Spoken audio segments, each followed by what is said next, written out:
నేను ఇవాళ రెండు విషయాలపైన పాత విషయాలే మళ్ళా వాటిపైన ముఖ్యంగా దృష్టి పెడదామని చూస్తున్నాను. ఒకటి, నిన్న సుప్రీంకోర్టులో చీఫ్ జస్టిస్ మీద ఒక వ్యక్తి పాదరక్ష ఇవ్వడానికి ప్రయత్నం చేయడం అది చాలా గర్హనీయం. ఇలాంటి చర్యలను ఖండించాలా. దానికి సంబంధించిన వ్యక్తులు ఎవరైనా సరే వాళ్ళపైన గట్టి చర్యలు తీసుకోవాలి. ఇది చీఫ్ జస్టిస్ గారికి సంబంధించిన విషయం కాదు, ఆయన వదిలేయండి పర్వాలేదు అన్నట్టు. ఇది వ్యవస్థకు సంబంధించిన విషయం, అందుకని గట్టి చర్యలు తీసుకోవాల్సిన అవసరం ఎంతో ఉంది. మరొకసారి ఇంకొకడు ఇలాంటి దుందుడుకు చర్యలకు పాల్పడకుండా ఉండేది.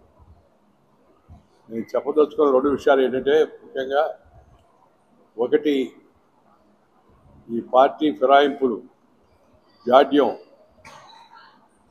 తమ దాకా వచ్చినప్పుడు పార్టీలు స్పందిస్తున్నాయి. అవతల వాళ్ళని ఇబ్బంది పడదామని.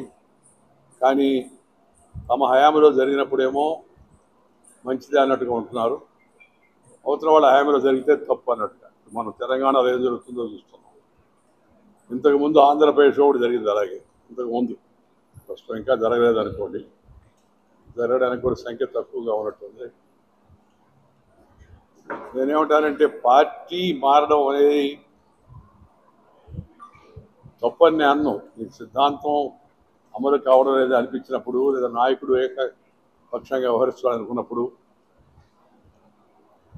మారచ్చు. కానీ పార్టీ ద్వారా ప్రాప్తించిన పదవిని పరిత్యజించే పార్టీ మారాలి. అంటే నీకు పార్టీ ద్వారా నువ్వు ఎమ్మెల్యే అయినా, ఎంపీ అయినా, ఎమ్మెల్సీ అయినా, లేదా ఏదైనా పదవి వస్తే నీకు ఆ పదవిని నువ్వు పార్టీ మారదలుచుకున్న రోజు పదవి త్యజించడము, రాజీనామా ఇవ్వడము రెండు సైమిల్టేనియస్గా జరగాలి. ఇది చాలా అవసరం. 10th షెడ్యూల్లో రాజ్యాంగంలో పార్టీ మార్పుళ్ళు, పార్టీ ఫిరాయింపుల గురించి ఉంది.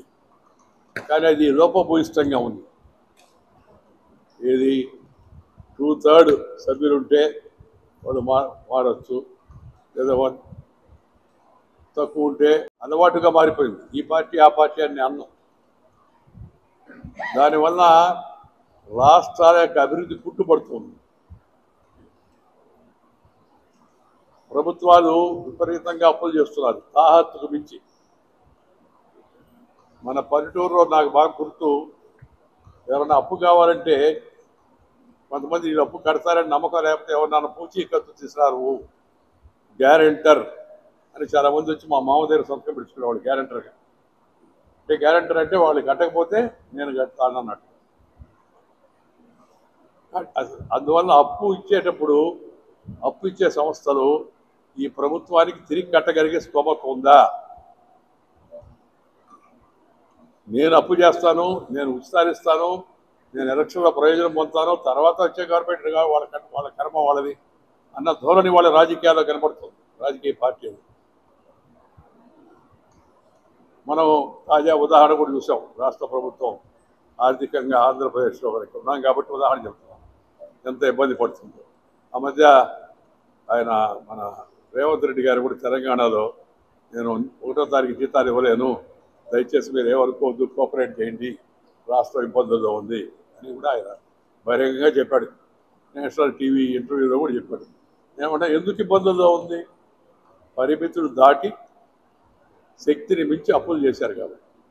ఆ అప్పులు కూడా ఏదైనా దీర్ఘకాలిక ప్రయోజనం కలిగించే ప్రాజెక్టుకో, ఇరిగేషన్ ప్రాజెక్టు, పవర్ ప్రాజెక్టు కొంత రిటర్న్స్ వస్తాయి. మళ్ళా అట్లా కాకుండా ఇలాంటి పథకాలు, జనాకర్షణ పథకాలు పెట్టేందుకు మేము ఇది ఉచితంగా ఇస్తాం, మేము మహిళలకి బస్సులో ఫ్రీగా ఇస్తాం, ఎవరన్నా వైకల్యం ఉన్నవాళ్ళు. నేనేమంటానంటే, ఒక వ్యక్తి కానీ లేదా ఎక్కువ మంది కానీ పార్టీ మారదలుచుకున్నప్పుడు వాళ్ళు తమకు ఆ పార్టీ ద్వారా ప్రాప్తించిన పదవులకు రాజీనామా ఇవ్వాలి. ఆ విధంగా 10th షెడ్యూల్ని సవరించాల్సిన అవసరం ఉంది. లేకపోతే ఈ ఫిరాయింపులు ఆగవు. ఈ ప్రజాస్వామ్యాన్ని అవహేళన చేస్తున్నాయి. ఒక్కోసారి ప్రభుత్వాలు పడిపోతున్నాయి, ఇంకొకసారి ఒక పార్టీ నుంచి ఇంకో పార్టీలో పోయి ఫిరాయింపు చేసి మంత్రులు అవుతున్నారు. వాళ్ళు మళ్ళా ప్రతిపక్షంలోకి వెళ్ళినప్పుడు అవతల వాళ్ళని విమర్శిస్తున్నారు. పార్టీ ఫిరాయింపులప్పుడు మీ హయాంలో, మా హయాంలో జరిగితే కరెక్ట్, మీ హయాంలో జరిగితే తప్పు అన్నాడు. ఎవరి హయాంలోనైనా సరే, ఇది ఒక పార్టీ గురించి నేను చెప్పను. ఇప్పుడు ఉపరాష్ట్రపతిగా రాజ్యాంగ బాధ్యతలో ఉండి పదవి విరమణ చేశాను కాబట్టి రాజకీయంగా పార్టీల గురించి, వ్యక్తుల గురించి నేను నేరుగా ప్రస్తావించాను. కానీ వ్యవస్థ గురించి ఇది నాకు చాలా మనసుకు ఆందోళన కలిగించే విషయం. నేను అయితే అధికారంలో ఉన్నప్పుడు చట్టంలో ఏముంది అదే చేయాలి. మనం చట్టానికి అతీతంగా నువ్వు చేయడానికి వీల్లేదు. ఎవరైనా రాజ్యసభ అధ్యక్షుడు కానీ, లోక్సభ స్పీకర్ కానీ, అసెంబ్లీ స్పీకర్ కానీ, లేకపోతే జడ్జిలు కానీ చట్టానికి అతీతంగా వాళ్ళు వ్యవహరించడానికి వీల్లేదు. అందుకని చట్టాన్ని పార్లమెంటు మార్చాలి. ఇది ఒక విషయం. రెండవది, ఈ ఫ్రీబీస్, ఉచితాలు అనుచితంగా తయారై పరిమితులు దాటి తాత్కాలిక రాజకీయ అవసరాల కోసం ఈ ఫ్రీబీస్, ఉచితాలు ప్రకటించలేని భాష మాడకుండా అసభ్య పదజాలం, దూషణ పర్వాలు, కుటుంబ సభ్యులు, అసెంబ్లీలో లేని వాళ్ళని, పార్టీలకు చెందిన వాళ్ళని, వాళ్ళ కుటుంబ సభ్యులను విమర్శించడం, వ్యక్తిగతంగా తల్లిని దూషించడం, భార్యను దూషించడం, ఇది కూడా కొంతమందికి అలవాటైపోయింది. ఇలాంటి వాళ్ళ పట్ల కఠినంగా చర్యలు తీసుకోవాలి. అసెంబ్లీ స్పీకర్, కౌన్సిల్ చైర్మన్, లోక్సభలో స్పీకరు, ఇలాంటి విషయాల్లో చాలా కఠినంగా వ్యవహరించాల్సిన అవసరం ఉంది. తక్షణమే ఆ సభ్యుడిని కొంతకాలం పాటు, నిర్దిష్ట కాలం పాటు సస్పెండ్ చేసే అధికారం కూడా చైర్మన్కి ఉంది, స్పీకర్కి కూడా ఉంది. దాన్ని వెరీ రేర్గా తరచుగా ఉపయోగించాల్సిన తరుణం ఆసన్నమైంది. లేకపోతే ఈ బూతులు మాడేవాళ్ళు, ఇంట్లో వాళ్ళ గురించి మాడేవాళ్ళు, ఆ మధ్య కొందరు చెప్పారు, ఎందుకు ఇటు మాడారు, వ్యక్తిగతంగా మాడితే మమ్మల్ని ఏం చేయమంటారు సార్, పైనుంచి కాగితం వచ్చింది వాళ్ళకి, లేకపోతే నీకంత ఉండాలి కదా, దానివల్ల నీ వ్యక్తిత్వం తగ్గిపోతుంది కదా. మొన్న మీరు ఎలక్షన్లో చూసుంటారు, బూతులు మాడేవాళ్ళకి బూతులోనే సమాధానం చెప్పారు అందరూ. బూతులు అంటే ఆ బూతులు కాదు, పోలింగ్ బూతులు, పక్కనకి ఎదవరా అంత మాట్లాడేవాళ్ళు. సరే, వేరే అనుకోండి, కొంత గాలి కూడా పీల్చింది, చాలా వరకు దెబ్బతినిపోయారు కదా వాళ్ళు అని అనుకుంటున్నారు. కానీ నేనేమంటానంటే, భవిష్యత్తులో ప్రజలు ఇలాంటి భాష ఉపయోగించేవాళ్ళు, సంస్కారవంతమైన భాష, వినదగినట్టు యొక్క మంచి పదాలు ఉన్నాయి తెలుగులో, అద్భుతమైనట్టు యొక్క గత చేసిన అద్భుత ప్రసంగాలు ఉన్నాయి. దీనికి ఒక ముఖ్యమైన ప్రయోగం ఏం చేయాలంటే, అన్ని రాజకీయ పార్టీలు, ప్రభుత్వాలు, స్పీకర్లు శాసనసభ్యులకు శిక్షణా తరగతులు పెట్టాలి. డూస్ అండ్ డోంట్స్, ఇది చేయొచ్చు, ఇది చేయకూడదని. అంటే అసెంబ్లీలోనూ నియమాలు ఉన్నాయి కొన్ని, కానీ నియమాలు గట్టిగా అమలు చేయడం. అలాగే పార్టీలు కూడా నియమాలు ఏర్పాటు చేసుకోవాలి తమ పార్టీ యొక్క నియమావళిలో. ఈ డూస్ అండ్ డోంట్స్ అంటారు. ఇది చేయొచ్చు, చేయకూడదు, చేయకపోతే చేస్తే ఇది దానికి పరిణామం ఇదవుద్ది అనే విధంగా కానీ రాజకీయ పార్టీలు ప్రజల ముందు కూడా వచ్చి ఆ విధంగా హామీ ఇస్తే, హామీని ఉల్లంఘిస్తే ఇంకా రాజకీయ పార్టీకి మనం సపోర్ట్ చేయకుండా ఉండేదాన్ని. ఈ విధానం వస్తే కానీ ప్రజాస్వామ్యాలు అయితే బలహీనపడదు. ప్రపంచంలో కల్లా పురాతన ప్రజాస్వామ్యం అమెరికా. అక్కడ ఏం జరుగుతుందో కూడా మీరు చూస్తున్నాను. నేను దాని పెద్ద వ్యాఖ్యానం తెలుసుకోవాలి. అక్కడున్న అధినేతలు, వాళ్ళ ప్రసంగాలు, వాళ్ళ సవాళ్ళు, వాళ్ళ ప్రతీకార చర్యలు, అక్కడ ఏం జరుగుతుందో అదొక పెద్ద విషయం. ప్రపంచంలో కల్లా అతిపెద్ద ప్రజాస్వామ్య దేశం India. The biggest parliamentary democracy in the world. ఇప్పుడు మనం జనాభాలో కూడా నెంబర్ 1 అయిపోయాం, చైనాను దాటాం ఈ మధ్య. దాంట్లోనే కాబట్టి ప్రజాస్వామ్యం ప్రపంచంలో పెద్ద ప్రజాస్వామ్యం ఎక్కడంటే భారతదేశం. మిగతా దేశాలన్నీ చిన్నవి మనకని. చైనాలో ప్రజాస్వామ్యం లేదు, అంతా పార్టీ స్వామ్యం. మరి ఏం జరగద్దో మనకు బయట జరగదు అనుకోండి, అది వేరే విషయం. భారతదేశం ప్రపంచంలో పెద్ద ప్రజాస్వామ్య దేశం అంటే దీని కీర్తి ప్రతిష్టలు పెంచాలే విధంగా మనం వ్యవహరించాలంటే మనం ఇందాక నేను చెప్పిన పార్టీ ఫిరాయింపుల పైన గట్టి చర్యలు, అలాగే శాసనసభ, శాసన మండలి, పార్లమెంటు సమావేశాల్లో ఉపయోగించే భాష, సంస్కారం, వాటిపైన కూడా కొంత గట్టి నిఘా ఉండి ప్రిసైడింగ్ ఆఫీసర్స్ గట్టి చర్యలు తీసుకోవాలా. కావలసిన చట్టాన్ని పార్టీ ఫిరాయింపులకు నిషేధిస్తూ లేదా పార్టీ ఫిరాయించినప్పుడు ఈ సభ్యత్వాన్ని వదులుకునేట్టుగా సవరాన్ని సవరిస్తే చాలా వరకు మార్పు వచ్చేస్తుందని చెప్పని నేను భావిస్తున్నా. టీవీ ఛానళ్ళు కూడా చాలామంది వచ్చారు. ఛానల్స్ కూడా నా కోరిక ఏంటంటే ఈ అసభ్య పదజాలం మాట్లాడేటప్పుడు, దూషణలు చేసేటప్పుడు అక్కడ కట్ చేయాలి. చేసి దూషణ పర్వం కొనసాగుతుంది అని ఒక లైన్ పెట్టారనుకోండి, అద్భుతంగా పనిచేస్తుంది. తర్వాత మళ్ళీ మామూలుగా మాట్లాడేటప్పుడు మళ్ళీ కొందరు చేస్తున్నారు. అందరూ చేయాలి. అది జరిగితే కొంత ఆరోగ్యవంతమైన వాతావరణం వస్తుంది.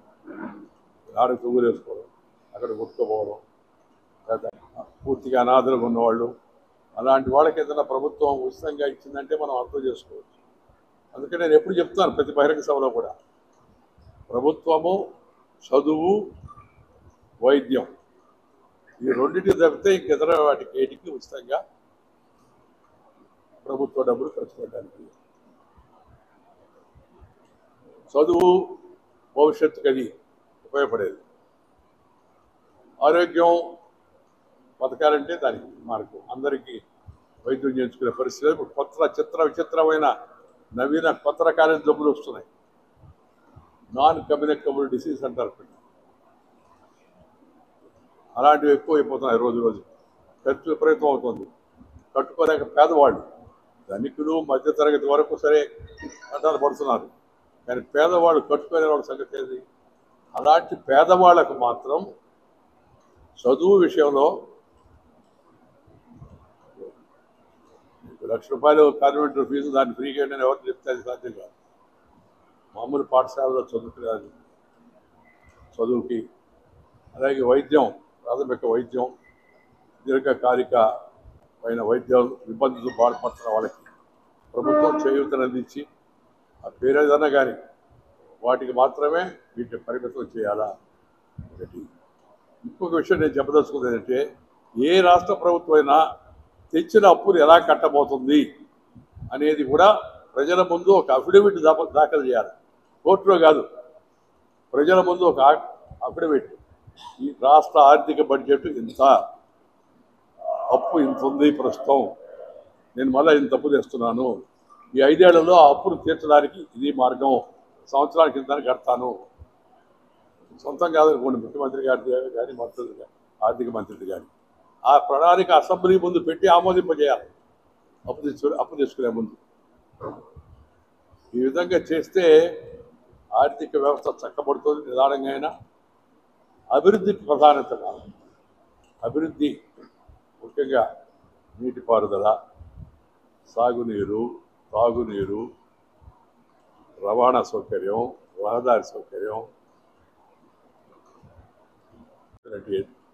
ఈ ప్రాణాంతకమైన వ్యాధులు పేదవాళ్ళకి సంక్రమించినప్పుడు వాటిని ఆదుకోవడానికి వాటిపైన ఎక్కువ దృష్టి పెట్టాలి. ఇంగ్లీష్లో ఒక సామెత ఉంది, నేను ఎప్పుడు ఉపన్యాసాలు చెప్తుంటాను, తెలుగులో కూడా అదే సామెత.